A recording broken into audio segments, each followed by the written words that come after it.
Okay, we need to get out of here fast. Guys, pull yourselves together and help me. Hello everyone, welcome to the review of Arizona Sunshine The Damned DLC. Arizona Sunshine was one of the first big VR titles. It was released in 2016 and it was received well by the public. It featured a fun campaign mode that could be played alone or with a friend. Additional to the campaign mode, it had a difficult yet really fun horde mode that could be played with up to 4 people. The first DLC, Deadman, featured a new story with a new character but was rather short. Now Vertigo Games has released the DLC The Damned, which features over an hour of gameplay with a new story and yet again a new character. Before heading in though, let's look at a quick overview. This DLC can be played alone or with a friend in co-op, which is highly encouraged. Comfort level depends on how you play the game, completely comfortable with teleportation, less so with locomotion. This DLC is out right now and it's available on all PC VR platforms, the Quest and PlayStation VR.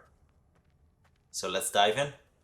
We are introduced to our new hero Liam, a soldier, and after a small introduction we find out Liam and his late companions, Sarah and Rodriguez, were supposed to restore power to a dam.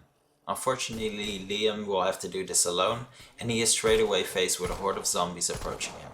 From the get-go, one thing is clear, there is no shortage of guns and ammo in this DLC, so don't worry about emptying those clips, there's plenty to go around. Handguns, revolvers and a carbine get you to the first part of the DLC. There is a little bit less hand-holding when it comes to telling you where to go, especially with locomotion turned on. It can sometimes be a bit hard to know where you have to go, but it usually comes down to the same thing. Find a keycard, keys or new stairs to skill. Considering limited power in the dam, this means you'll have to be facing a lot of zombies in the dark. No flashlights or light sticks this time, but luckily there are some handguns with the right add-ons to shed some light in the darkness. Before every face-off with a big horde of zombies, you will encounter a lot of guns with a lot of ammunition. Uzis, MP5s, M16s, shotguns, and the largest selection of handguns this game has had so far. It's a slightly more challenging DLC this time around, and you're faced with a lot more zombies than usual.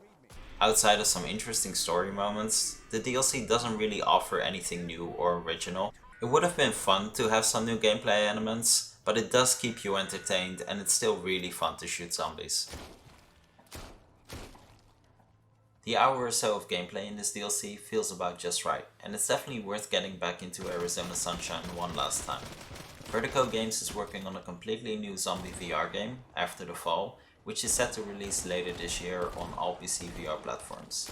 So it's safe to assume this will be a last trip to Arizona. It would have been great if they introduced some additional gameplay elements to mix it up a little bit, but nonetheless, at its low price, it's a worthy DLC. I hope you enjoyed this video review, and if you did, please like and subscribe for more VR content.